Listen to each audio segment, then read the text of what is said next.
Buenos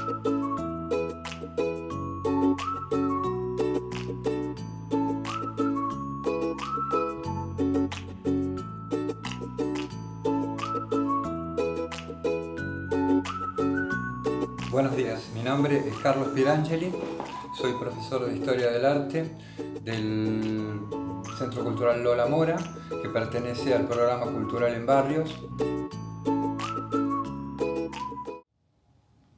Y nosotros tenemos un taller todas las semanas, los miércoles, y ahí damos una clase de Historia del Arte. En realidad uno de los temas que teníamos que tratar tenía que ver con la cuestión del arte moderno, los tiempos bisagras donde nace el arte moderno, y podríamos empezar ahora, y esto tiene como comienzo y tiempo bisagra mediados del siglo XIX. Mediados del siglo XIX, pensemos que en el siglo XIX existieron Francisco de Goya y Lucientes, que tiene que ver con los tiempos de nuestra Revolución de Mayo.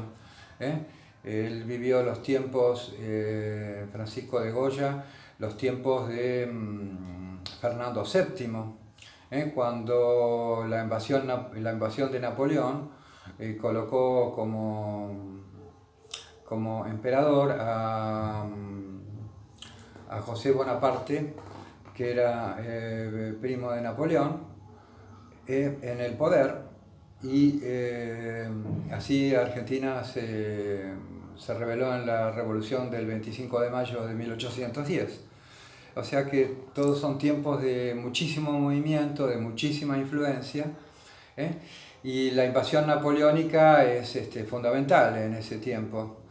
En ese tiempo también, hasta en la música, Ludwig van Beethoven le había compuesto a Napoleón una sinfonía, que era la Sinfonía Heroica, y él después verdaderamente lo tachó. Quiere decir que compartían algunos los ideales libertarios que venían de la Revolución Francesa, pero por otra parte fueron invadidos en gran parte en Europa por teniendo finalmente a Napoleón como emperador absoluto de toda Europa. Esto influye muchísimo en el arte. El siglo XIX tiene la concepción de arte romántico. En ese tiempo incluimos a Francisco de Goya y Lucientes, como decíamos, en España. En Alemania, Caspar David Friedrich. Yo tengo un cuadro que no pertenece a Caspar David Friedrich. Este cuadro se realizó en el siglo XX, es una persona de espaldas, se realizó en el siglo XX por Salvador Dalí. Esto de la pintura de espaldas me refiero a Caspar David Friedrich en el siglo XIX, donde pintaba, digamos, la contemplación en el arte. O sea, estamos bajo el filtro de una persona que está contemplando un paisaje. Toma doble importancia esta parte del paisaje, que es el paisaje que el personaje está observando. Esto ya pertenece a un movimiento absolutamente distinto, el de Salvador Dalí, pero en homenaje a Caspar David Friedrich es una obra surrealista. Ya vamos a hablar de lo que es el surrealismo cuando lleguemos al siglo XX, al siglo de las vanguardias estéticas. Ya el siglo XIX empieza con una concepción también muy pragmática. Es la burguesía la que toma, digamos, preeminencia en ese siglo, y por lo tanto es un siglo de pragmatismo, de invenciones, de industria, y sobre todo en las invenciones nace un elemento fundamental que va a influir absolutamente en la pintura, que es la fotografía, donde va a cambiar el sentido del realismo. Podríamos pensar que en algunas etapas de la historia del arte se pintaba como una fotografía. ¿Qué relación hay entre una fotografía, como la vemos hoy plasmada, y un cuadro? Bueno, efectivamente se podría sentir que lo que transmite una pintura pintada como fotografía en los tiempos tanto renacentistas como barroco. Cuando hablo de renacentismo estoy hablando del siglo XVI, o en todo caso también mediados del siglo XV, donde nace el Renacimiento.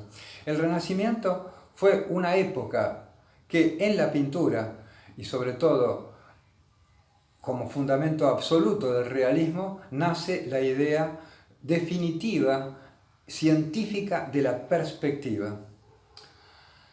Y esa idea que había tomado un arquitecto que se llama Filippo Brunelleschi, da un concepto absolutamente distinto del realismo. Empezamos a ver en la pintura una figura que tiene que ver con cómo vivimos aún en la calle, en la realidad, como si tuviéramos una idea de lo que es la tercera dimensión y la realidad, sintiéndola a través de un cuadro.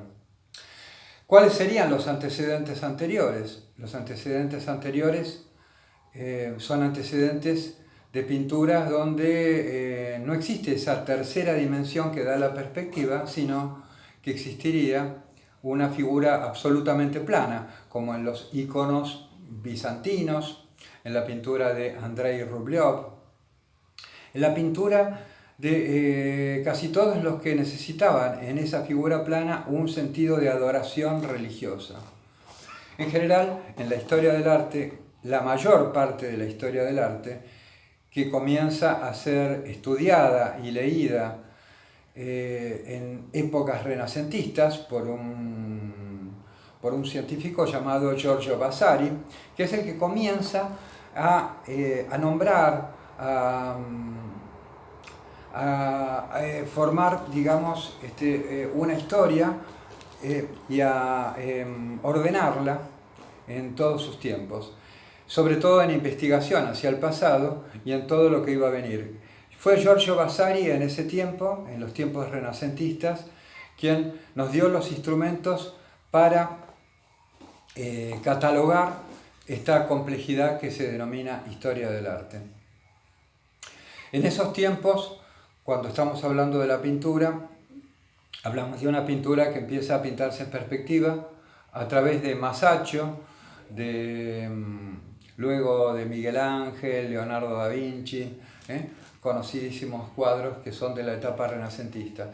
Pero cuando hablamos del sentido de la realidad hay otro problema, que es el problema de la gestualidad, de la teatralidad, aquello que probablemente fundamente el oxígeno, lo que respiramos, cuando verdaderamente nos estamos acercando a que un cuadro, por más perspectiva que tenga vida.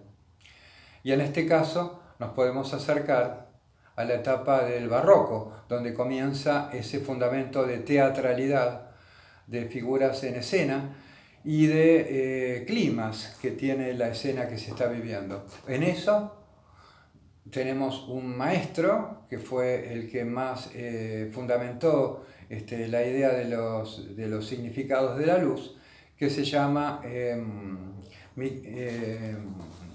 Caravaggio, Michelangelo Merisi.